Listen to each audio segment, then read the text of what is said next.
There is a liquid sitting under your kitchen sink right now that will completely destroy every single weed it touches, roots and all, within 24 hours. You can buy a whole gallon of it for about $2 at any local grocery store. But the multi-billion-dollar agricultural industry has spent decades making sure you never think to take that bottle out to your driveway or your garden. I want you to think about your summer routine for a minute. Think about how much time you spent last July out in the blazing heat.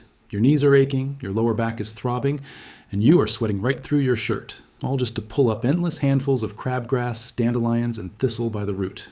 You spend your entire Saturday morning fighting a battle that you know you're going to have to fight all over again in 2 weeks. And what is the alternative they give us? You drive down to the big box hardware store and you walk down an aisle packed floor to ceiling with brightly colored plastic jugs. You end up paying $40 for a single bottle of synthetic chemical weed killer. You bring it home, and the whole time you're spraying it, you're holding your breath because it smells like absolute poison. You are terrified to use it anywhere near where the farm dog sleeps, where the barn cats hunt, or where your grandkids play in the grass. You spray it around your vegetable beds, hoping the wind does not carry that toxic mist over to the tomatoes you have spent months trying to grow. And after all that worry, after spending 40 of your hard-earned dollars, what happens? The weeds might turn a sickly yellow a week later, but by the end of the month, they are creeping right back up through the cracks in your driveway. That is exactly what those big companies want. They want you locked into a subscription. They want you treating the symptoms of your yard forever rather than solving the problem. Because if you solve the problem, you stop handing them your money every single season. But that cycle ends today. I'm going to tell you the honest truth right now, the truth they try very hard to bury. That simple $2 liquid you already have inside your house right now works on contact. It dries out crabgrass, dandelions, thistle, nutsedge, and just about every invasive weed that is choking out American lawns right now. It completely clears them out, and here's the best part. It leaves absolutely zero toxic chemical residue in your soil. So why isn't this on the front page of every gardening magazine? Why doesn't the young guy working at the garden center tell you to just go to the grocery store instead of buying his expensive chemicals? Because a $100 billion chemical industry cannot patent this liquid. This exact same substance has been around for thousands of years. It cannot take something your grandmother used every single day to clean her windows, slap a fancy patented label on it, and sell it back to you for a $38 markup. If a product permanently solves your weed problem for pocket change, it completely destroys their quarterly revenue model. It threatens their stock prices. So they do what giant corporations always do. They bury the research. They lobby the government to make things harder for the small farmer. They spend millions of dollars on television advertisements to convince an entire generation of homeowners that you're completely helpless unless you buy their branded bottles of poison. They want you dependent. They want you reliant on their supply chain. Well, welcome to Forbidden Camping. I am John, and this is where we crack open every single vault that the modern agriculture industry desperately tries to keep permanently locked shut. We believe in being self-reliant, we believe in wasting absolutely nothing, and most importantly, we believe in keeping our money right where it belongs in our own pockets. If taking back your independence and learning the old ways matters to you, hit that subscribe button and ring the bell so you never miss a single piece of the truth we uncover here. Let us take a step back in time. Long before these massive chemical conglomerates existed, long before there was a garden center on every corner, the people who built this country had to deal with the exact same problems we face today. The farmers who cleared the land and fed their families with their bare hands did not have access to synthetic herbicides. Your great-grandparents did not flip through a catalog to order a jug of expensive, highly engineered poison just to clear the weeds creeping up around the side of the barn. They relied on absolute common sense. They relied on things they could make, things they could trade for, and things that actually worked without poisoning their own well water. But this wisdom goes back far beyond early America. If you dig into the historical records, you will find that 5,000 years ago in ancient Mesopotamia, the Sumerian farmers maintaining the earliest organized agricultural fields in human history used fermented acid to clear their crop boundaries. Move forward a few thousand years, and you will find the ancient Roman military engineers, the men responsible for maintaining those massive stone roads that connected the entire empire, face the exact same problem you do in your driveway today. Weeds were constantly creeping up, cracking the stone, and destroying the foundation of their trade routes. Do you think the Roman army had a chemical laboratory? Absolutely not. They carried heavy clay amphorae filled with concentrated fermented vinegar on every single extended campaign. They used it to clear the ground around their military encampments so they could have clear defensive sightlines. For thousands of years, every single agricultural society that learned how to ferment fruit or grain figured out the exact same truth. Acid kills weeds dead, and the cheapest acid available is vinegar. The liquid we are talking about, the one sitting in your pantry or under your kitchen sink right now, is plain, simple, white distilled vinegar. That is it. The same humble bottle your grandmother kept around to clean the countertops, wash the windows, and pickle the autumn harvest. Standard grocery store white vinegar is exactly 5% acetic acid, and the rest is just water. That is the entire recipe. There are no unpronounceable chemical compounds, no hidden proprietary blends, just nature doing exactly what it was designed to do. Now, I want to explain exactly why this works, because understanding the honest science is how you take your power back from these corporations. I always believe in knowing the exact biological reason behind the old folk remedies. Every single weed in your yard, from the most delicate little chickweed to the toughest, meanest dandelion, has a waxy coating on the outside of its leaves and stems. In biology, they call this the cuticle layer. That waxy layer is the plant's armor. It is the plant's primary, and sometimes only defense against losing moisture to the blazing hot sun. When you spray a solution of 5% acetic acid onto that weed, a beautiful, elegant, and entirely natural chemical reaction happens on contact. The acid immediately begins to eat away and break down that waxy, protective layer. The armor is instantly destroyed. The very second that cuticle is broken down, the plant can no longer hold onto its internal water. It begins losing moisture from every single damaged cell wall simultaneously. In the scientific community, they call this process desiccation. But in plain English, it means the plant literally bleeds out its water and rapidly dries up from the outside in. If you spray a dandelion with vinegar on a hot, sunny afternoon, you can stand there and watch it wilt, turn brown, and collapse right in front of your eyes. It is fast, it is ruthless, and it is entirely safe for the environment. And you do not just have to take the word of an old farmer on this. The science has been proven, peer-reviewed, and documented at the absolute highest levels, even though the industry tries incredibly hard to pretend the data does not exist. Back in the year 2002, researchers at the United States Department of Agriculture Agricultural Research Service set up a highly controlled study. They took standard grocery store vinegar, that same 5% acetic acid, and they tested it against a wide variety of common garden weeds. Do you know what they found? For young broadleaf weeds, the mortality rate was completely off the charts. We are talking about an 85 to 100% kill rate within just 24 hours. It matched, and in some cases completely outperformed, the leading synthetic chemical killers on the market when it came to the speed of the kill. Shortly after, Cornell University published their own follow-up studies and confirmed the exact same outstanding results. But here is the specific detail from those university studies that absolutely terrified the chemical herbicide industry. When you spray their expensive synthetic poisons onto your soil, those toxic chemicals bind to the dirt particles.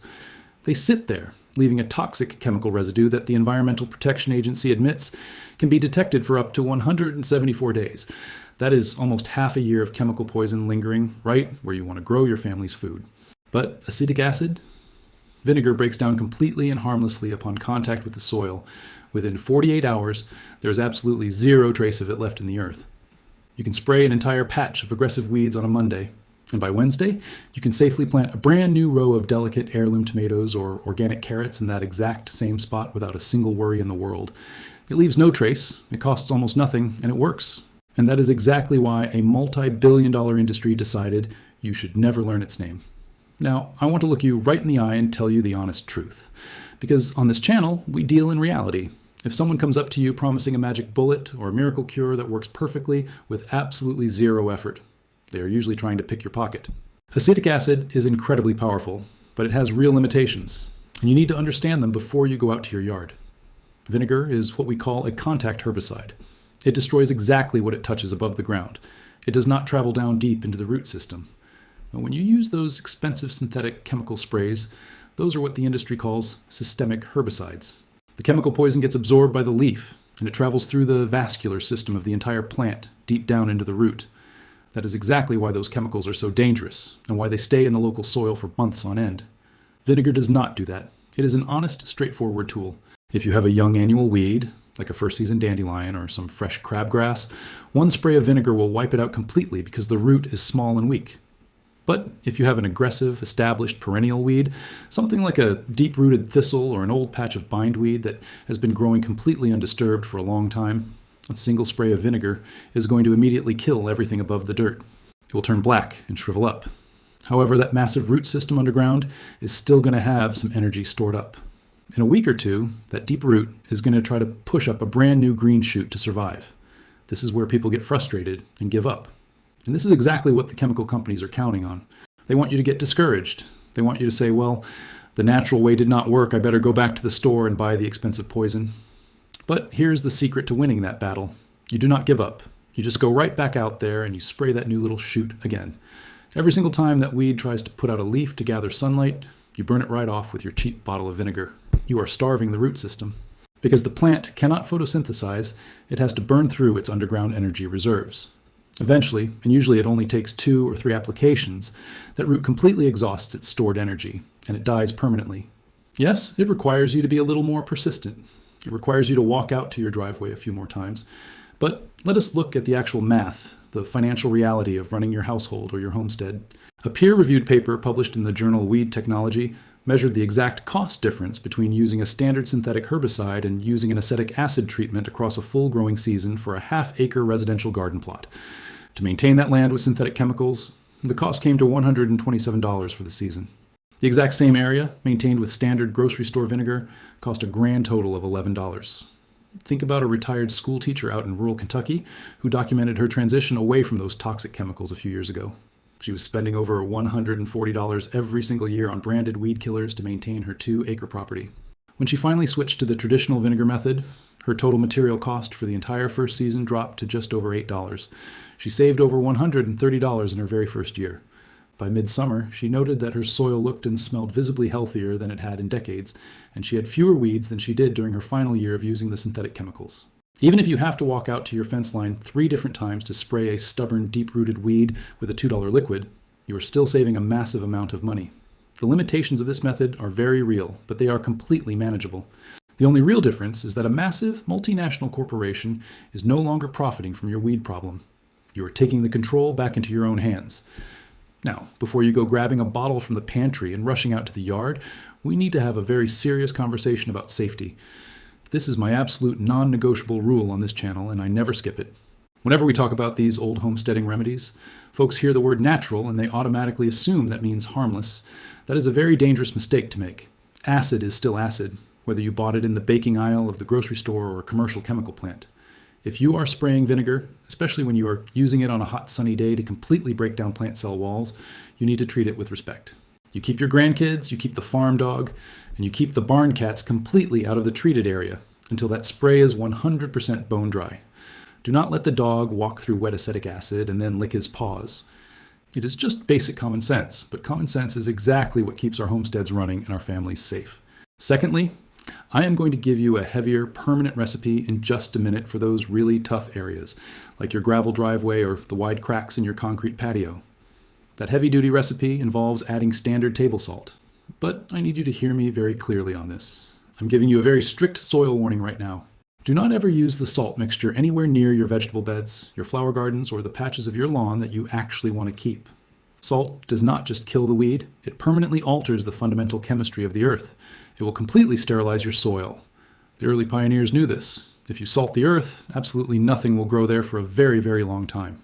You keep the salt mixture strictly out on the hardscape, on the concrete, and on the gravel where you want the ground to remain completely bare forever. Finally, you have to understand the nature of what you are working with. Acetic acid does not have a brain. It does not know the difference between an invasive dandelion and that beautiful prize-winning heirloom tomato plant you have been nursing along since early spring.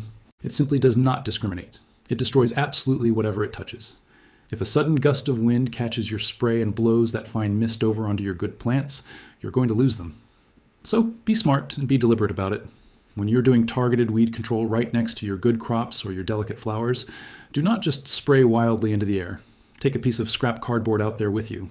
Hold that piece of cardboard up as a physical shield between the weed and your good garden plant, and then spray the weed directly. You protect what you have worked so hard to grow, and you destroy the invader you want gone. It is a simple, careful method, and it guarantees you do not make a heartbreaking mistake in the garden. So here's your homework for this week. I want you to give this a try and see the truth for yourself. The next time you're running errands, I want you to walk right past the expensive garden center, head into your local grocery store, walk down the baking and cleaning aisle, and buy yourself a standard 1-gallon plastic jug of 5% white distilled vinegar. It should cost you about $2 or $3, no more. Once you get it home, you need to look at the weather forecast. You are looking for a completely dry, bright, and sunny day. Do not apply this if rain is expected within the next 24 hours, because the rain will just wash the acid right off before it has a chance to do its job. Sunlight is your absolute best friend here. It dramatically accelerates that desiccation process we talked about earlier. If you spray on a cloudy day, it will still work, but it might take 36 to 48 hours instead of just one afternoon. Now, let us break down exactly how you mix this, because the ratios matter depending on the fight you're picking. If you're dealing with young annual weeds, things like dandelions in their very first season, patches of fresh crabgrass or chickweed popping up in your garden beds, you keep it simple. You use that 5% white vinegar, 100% undiluted. Do not add any water to it. Just pour it straight from the jug right into a clean spray bottle. Walk out there and coat the leaves thoroughly. That is all it takes to deliver an 80 to 100% kill rate within a single day. But if you're declaring war on those established, deeply rooted perennial weeds, the ones cracking your driveway, taking over your stone patio joints, or creeping along your gravel fence line, you need the heavy-duty recipe. For those spots, and only those spots, you take 1 full gallon of your white vinegar. You add in exactly 1 cup of standard table salt. Then, you add 1 single tablespoon of liquid dish soap. Let me explain exactly why we add those last 2 ingredients. The dish soap acts as a surfactant. You know how water tends to beat up and roll off a freshly waxed car? Plant leaves do the exact same thing. The dish soap breaks that surface tension, allowing the vinegar to spread out flat and stick to the entire waxy coating of the leaf so it can begin breaking it down. The salt, on the other hand, steps in immediately after the vinegar breaks that armor. It aggressively draws the remaining moisture right out of the root tissue, and as it settles into the dirt, it leaves a residual environment that strongly discourages any new weeds from taking root in that same spot for a long, long time. Pour that mixture into a dedicated sprayer, shake it up well, and soak those driveway weeds. I want you to mix up whichever batch fits your needs, take it out to your yard, and try it on a patch of weeds this week. Once you see the results for yourself, I want you to come right back here and leave a comment down below telling me exactly how it worked for your homestead. I sit down at the kitchen table every evening and I read every single comment you folks leave, because building a community of self-reliant people is how we preserve these old ways. If opening this vault and learning the truth today mattered to you, please share this video with a friend or a neighbor. Every single time you share this, you put a $2 solution into the hands of someone who is still struggling and paying $40 for a problem their own grandparents solved with a simple bottle from the kitchen pantry. And make sure you hit that subscribe button, because the next vault we are opening goes even deeper. We are going to look at a 50-cent pantry staple that can completely replace the most expensive toxic pest control contract in your entire house. You're not going to want to miss that one. Until then, remember the old ways. Rely on yourselves, waste absolutely nothing, and keep your hard-earned money right where it belongs in your own pocket. I will see you on the next one.